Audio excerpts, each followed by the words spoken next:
Csodálatos hajnal szunnyad a szívében, lelke mozzanását, amíg alig látod, s egykor fénnyel szólja tám be a világot. Tiszteld a gyermeket, tiszteld a gyermeket, zárt levél a lelke, csak az Isten tudja, mi van írva benne. A dicsők, a hősök, mint a legnagyobbak, egykoron együgyű kisgyermekek voltak.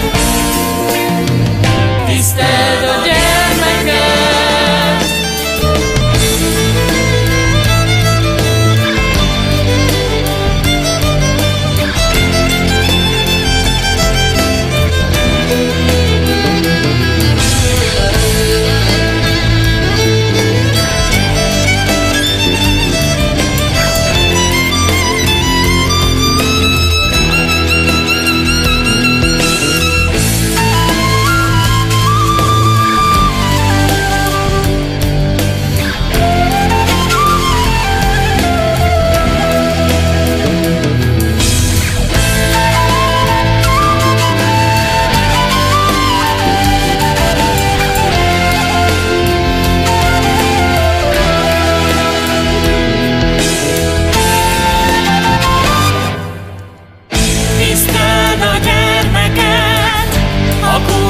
nyomorba, sorsa úgy dobná is ki a szemét dombá.